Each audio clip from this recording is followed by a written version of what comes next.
안성환의 시사야.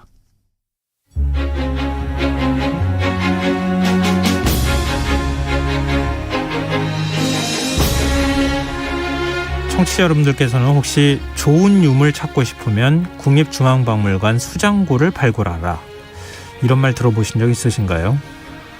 그만큼 우리 국립중앙박물관이 수장하고 있는 유물이 방대하고 미처 정리하지 못한 유물들이 많다는 의미인데요. 흔적의 역사, 오늘은 국립중앙박물관 수장고에서 발굴해낸 우리 문화재 이야기를 해보도록 하겠습니다. 경향신문 이기환 히스토리텔러 함께하겠습니다. 안녕하세요. 네, 안녕하세요. 굉장히 흥미로운 표현이에요. 네. 좋은 유물 찾고 싶으면 국립중앙박물관 수장고를 발굴하라. 네. 수장고를 발굴하면 굉장히 좋은 유물을 찾을 수 있다, 이런 말인데, 이 수장고를 발굴하라는 이런 단어, 그러니까 문장을 만들어낸 이유가 있을 것 같아요. 예, 그렇죠. 일단은 그 박물관 수장고가 지금 그 국립중앙박물관의 경우 41만 점 정도의 문화유산이 소장되어 있는 것으로 알려져 있는데요. 예. 물론 이제 절대 다수의 유물이 제대로 잘 보존 관리되고 있습니다. 그러니까 한강 범람에 대비해 가지고 한강의 수위보다 이렇게 높게 조성을 했다고 그러고요. 아, 수장고를요? 예. 그리고 온도와 습도가 일정하게 유지되도록 관리하고 있고, 한국의 보물창고라는 명성에 걸맞은 그런 위용을 자랑하고 있다, 뭐 이렇게 표현을 하죠. 이 수장고는 이거 거의 국가 기밀급으로 관리되는 거죠? 그럼요. 예. 거기 제대로 정리되지 못한 유물이 꽤 많이 있는 모양이에요. 40만 점이 넘잖아요. 그리고 이제 유물의 상당수가 조선 총독부 박물관 소장품을 인수받은 거고, 일제 강점기 발굴 조사가 사실은 뭐 오죽했겠냐라는 생각이 들죠. 그러니까 전문가의 식견이 부족했던 졸속 발굴이 적지 않았고, 조사 보고서도 제대로 작성되지 않은 예가 좀 있었고. 일단 승계받기는 했는데 이게 어디서 어떻게 나온 건지 잘 모른다는 거잖아요. 예, 그렇죠. 그래서 이 보고서에 누락된 유물의 행방, 이런 건 또 찾기가 힘들 수밖에 없고요.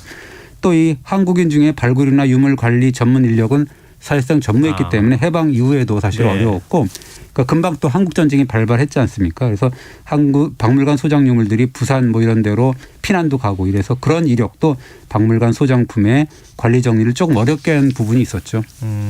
그럼 수장고에서 발굴했다고 하는 유물 어떤 게 있을까요? 예, 일단은 오늘은 딱 한 가지만 말씀을 드릴 거라고 되는데요. 예. 첫 번째로 꼽히는 유물이 있어요. 김정호의 대동여지도 목판인데요. 이 내막이 좀 기가 막히죠. 국립중앙박물관 수장고에는 예부터 K93이라고 하는 임시 번호가 붙은 가라는 번호죠. 임시 번호. 예. 목판 유물이 11장이 있었는데요. 예. 이 K라는 게 무슨 의미 있는 기호는 아니고 그냥 가번호 있잖아요. 임시. 근데 가의 K에서 그냥. 저는 우리나라의 K 이렇게 붙였는 줄 알았더니. 네, 그 가의 영어 표기입니다. 근데 대동여지도라는 이름이 엄연히 있는데 왜 임시 번호로 붙였을까요? 이거 한번 찍어보면 알 텐데. 그러게요. 그러니까 이 목판이 일제강점기에 작성된 유물 목록에는 9739라고 하는 이 이름으로 기록되어 있었습니다. 그 조선 총독부 소장품이죠. 자기들의 일련 번호를 매겨놨었다. 그런데 문제는 조선 총독부 박물관이 어찌된 일인지 목록에는 이렇게 기록을 하고 유물 자체에 표시를 안 해놨어요.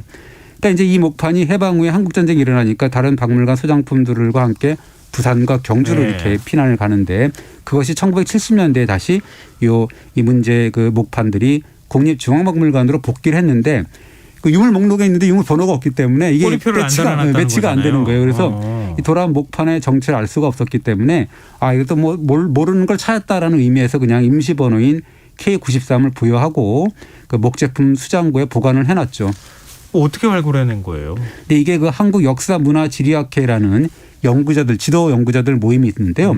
이 1995년에 국사편찬위원회의 의뢰를 받아서 전국의 고지도 목록을 작성을 하는데, 그래서 중앙박물관에 있는 그 박물관 소장 옛 지도들을 이제 조사하고 있었는데, 이때 박물관 유물관리학예사가 목판이 좀 이상하니까 11장이 자기도 봤는데 이게 뭔지 모르니까 보여준 겁니다. 그러니까 학회 연구자들이 깜짝 놀랐죠. 이것이 뭐냐면 존재하지 않을 것 같았던 고산 김정호의 대동여지도 목판이었다라는 겁니다.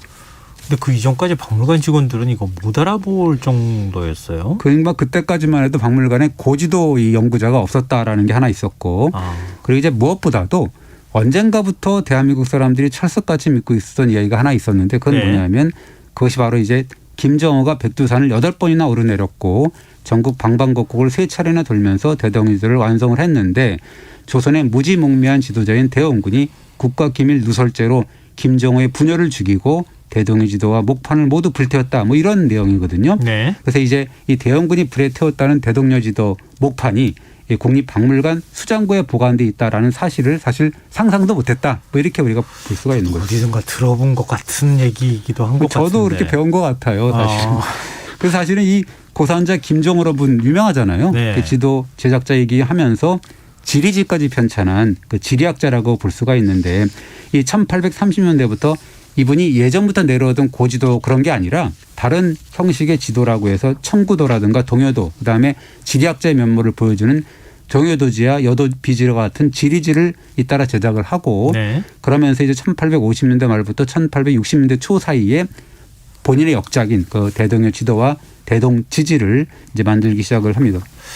네, 김정호 선생이 굳이 지도 제작에 특별히 심혈을 기울인 이유가 있을까요? 예, 김종호 분은 이제 그 대동지도 서문에서 이렇게 얘기를 합니다.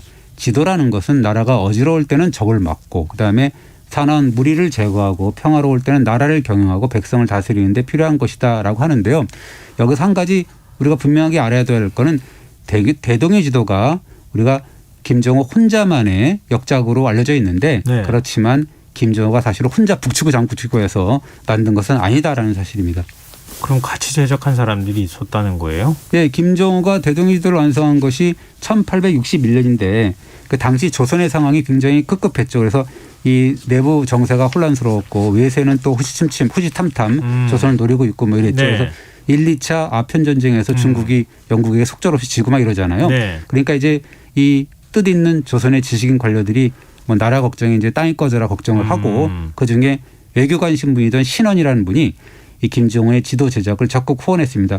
신원의 이야기를 보면 내가 비변사나 규장각 그리고 민간에 소장돼 있던 지도와 도서를 수집해 줬고 김정호 군에게 새로운 지도를 완성하도록 위촉했다라고 밝혔고요. 그다음에 청구도라는 지도에 서문을 써준 그 실학자 최한기라는 분도 있는데 되게 유명한 분이죠. 이분도 김정호를 적극 도왔다라고 합니다. 그러니까 아무래도 군인이자 외교관이니까 네. 지도의 필요성에 대해서 같이 공감을 했었을 것 같아요. 네, 그렇습니다. 아무래도 이 지도를 많이 사용하는 입장이었으니까요. 네. 근데 김정호가 백두산을 오르내리며 전국을 답사해서 지도를 완성했다. 네. 이 얘기는 어디서 나온 거예요? 전설 같은 이야기죠. 그래서 예. 뭐 그렇지만 김정호가 백두산 등정은 물론이거니와 전국을 돌면서 측량 작업을 펼쳤다라는 이야기가 당대 자료에는 나오지 않습니다. 당대 자료를 보면 김정호는 그냥 뭐 신원, 최한기 같은 저명한 학자 관리들의 후원 아래서 각종 지도와 지리지에 실려있던 측량 자료들을 비교하고 종합해서 대동의 지도를 비롯한 각종 지도와 지리지를 제작했다라는 사실을 알 수가 있거든요. 그러면 저희가 아는 건 다 뭐예요? 야사예요? 예. 이 이야기가 1925년에 10월 8일과 9일자 동아일보 일면 논설에 이틀에 걸쳐서 이제 나와요. 일면 톱으로 이렇게 나오는데 처음 등장을 합니다. 아마 필자는 육당 최남선으로 짐작이 된다고 하거든요. 이 논설을 보면 뭐라고 되어 있냐면 김정호 선생은 팔도강산을 샅샅이 답사했고 이를 위해서 백두산만 7번이나 올라갔다라면서 무지몽매한 조선의 상황을 개탄하거든요. 어떻게 개탄하냐면 대동여 지도를 위해서 10수년간 과객 노릇을 해서 가장 정명하고 적확한 지도를 만든 김정호인데 이런 국보적인 인물이 횡액을 당했다. 김정호 선생의 공적은 컸지만 그 임자인 조선과 조선인들은 몰라주고 깨닫지 못했다. 이렇게 비판을 하죠. 거의 비분관계했다고 봐야 되는데. 그렇습니다. 그러면서 뭐 이 파천왕의 대업인 대동의 지도 완성을 아름답게 완성한 학계의 위인인 김정호에게 조선과 조선인들은 과연 무엇을 했느냐라고 이제 꾸짖고 재주는 있는데 과거 공부는 하지 않은 어리석은 놈이라든가 또 가족의 생계를 내팽개치고 쓸데없는 일에 미친놈이라든가 하고 하면서 심지어는 김정호가 간첩에 누명을 쓰고 죽었다라는 이야기를 남깁니다. 김정호가 간첩이었다고요? 그러니까 이제 왜 그러냐면 너무나 상세한 전국 지도를 만들었기 때문에 다른 이거 나라에 어디 넘겨주려고 만든 지도 아니냐? 뭐 알린 그런 장본인이 아니냐라는 거여서 예. 그래서 뭐라고 표현하냐면 김정호는 국가기밀 누설죄의 제명을 뒤집어 쓰고 대동의 지도 목판은 몰수당하고 김정호는 인간에게 가장 참혹한 운명을 맞이했다라고 얘기를 하죠. 그러면은 김정호한테 억울한 누명을 씌운 게 바로 당대 조선인들이었다. 예. 그렇죠. 근데 뭐 사실은 이 그렇지만 그러니까 뭐냐면 조선과 조선인들이 김정은의 그런 위대한 업적인 대동해지도를 몰라보고 욕하고 심지어는 외국인 파견한 간첩이라고 의심을 하고 결국 모판까지 압수하고 끝내는 죽음으로 내몰았다. 이런 그 스토리죠. 근데 육당 차남소는 네. 이 논설이라고 아까 말씀하셨잖아요. 논설도 사실에 기반한 것이어야 할 텐데 이거 어디서 봤을까요? 이런 내용을? 그러니까요. 이게 좀 구체적으로 뭔가 봤기 때문에 그러지 않았냐라고 하는데 그런 자료가 아직까지 안 나오니까. 그리고 3년 뒤인데 1928년에 최남선이 별건곤이라는 그런 잡지가 있어요. 그 잡지에 이제 김정은 이야기를 쓰면서 약간 묘하게 말을 합니다. 뭐라냐면 전하는 말에 따르면 김정은가 4번인지 5번인지 백두산에 올랐다 하더라. 뭐 이렇게 이제 또 말이 약간 바뀌었는데요. 변합니다. 카더라였다는 거예요? 느낌이 좀 그런 느낌이 나죠. 근데 이제 조선총독부가 1934년에 펴낸 조선의 독본이라는 그 교과서죠. 거기에 이제 얼씨구나 하고 이 팩트가 불분명한 이런 이야기를 각색을 해서 아주 게재를 하는데요. 예. 뭐라 그러냐면 김정은가 백두산 8번, 그러니까 한 번 또 오르내리고 네. 전국 방방곡곡을 3차례나 돌면서 대동해지도를 완성을 하고 그러자 성선대원군이 국가기밀 누설죄로 김정은과 그 딸을 옥에 가두고 부녀는 옥중의 고생을 이기지 못한 채 죽고 말았고 뭐 이런 거죠. 그래서 이 출처를 알 수 없는 뉴스가 조선총독부에 의해서 역사적인 팩트로 인정이 되고 교육자료로도 활용이 됐다라고 볼 수가 있습니다. 왠지 우리 스스로 좀 깎아내린 것 같은 느낌이 들어요. 약간 좀 그런 느낌이 좀 없지 않아 들죠. 네.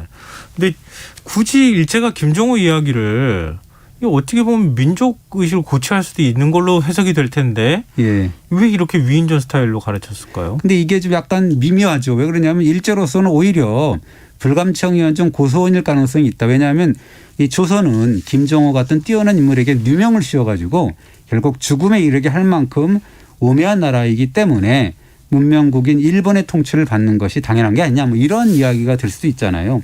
근데 이제 문제는 이런 그 출처모를 가짜 뉴스가 갈수록 증폭이 되어서 해방된 지 48년이나 지난 1993년 초등학교 5학년 국어교과서까지 등장을 했다라는 거죠. 1993년 초등학교 교과서까지 있었어요, 이 얘기가? 예, 그렇다고 합니다. 그래서 예. 일제시대 때 만들어진 얘기가 93년까지 교과서에 실렸다고요? 예, 사실은 이 그대로 답습된 것도 아니에요. 어떻게 보면 조금 더 증폭이 됐다라고 볼 수가 있는데 내용이 이렇습니다. 아, 슬프다. 억울한 죄명으로 죽임을 당했다. 그러니까 나라를 다스리던 왕관 사람들이 지도를 보고 나라의 사정을 남에게 알려주는 것으로 오해했기 때문이다. 그들은 김정호의 피땀이 서린 지도의 목판까지 압수해서 불살랐으니까 정말 안타깝다. 이렇게 얘기를 합니다. 이거 어떻게 받아들여야 됩니까? 좀 황당하기도 하고요. 일제가 만든 거 우리 사실 역사 교과서에 많이 실렸다는 얘기는 예전부터 많이 했었잖아요. 근데 이제 일제가 만들었던 것 중에서 또 가다가 또 보면 조금 더 덧붙여진 게 이제 무슨 얘기냐면 대원군이 대동해지대 목판을 압수한 것까지는 이제 나왔는데 네네. 불태웠다 이 말은 사실은 해방 이후에 만들어진 이야기거든요. 갈수록 증폭돼 갖고 했기 때문에 이게 사실은 이 말이라는 게 계속 그렇잖아요. 이게 쭉 가면 갈수록 이렇게 조금 더 보태지고 하다가 이제 결국은 목판을 불태웠다까지가 이렇게 얘기가 나오는 것이죠. 육당이 어디서 봤는지는 모르겠지만 최초 이야기를 썼고 기록상으로만 본다면 그다음에 일제가 다시 또 우리는 무지몽매한 민족이다라는 거 그 강조하기 위해서 가르치기 위해서 오히려 또 한 번 더 갚이라고. 그것도 해석이라고 보는 거고요. 그다음에 해방 후에 또 한 번 갚이라고. 그런 게. 이 가짜 뉴스가 이런 식으로 만들어지는 거구나 이런 생각이 드는데요. 그런데 이게 대동해지도 목판을 이렇게 보면 1923년 조선 총독부가 개인으로부터 이렇게 구입한 엄연한 박물관 소장품이었거든요. 제가 일제 강점기 기사를 좀 검색을 해보니까 이 도처에 목판 기사가 나와요. 그래서 제가 보고 신기하게 느꼈는데 1925년 10월에 열린 고지도 전람회에 대동해지도와 대동해지도 목판이 출품됐다라는 기사가 보이더라고요. 그리고 1939년에도 이왕 전하 부부가 이제 친견한 규장각 소장범 중에 이런 내용이 나옵니다. 대동해지도 22첩, 김정은 목판본, 1861년 판, 뭐 이렇게 뭐 전하거든요. 그런데도 불구하고 1990년대 초까지 김정은가 대원군에게 죽임을 당하고 대동해지도도 모두 불태졌다라고 이렇게 가르치고 우리가 배우고 그랬다라는 거죠.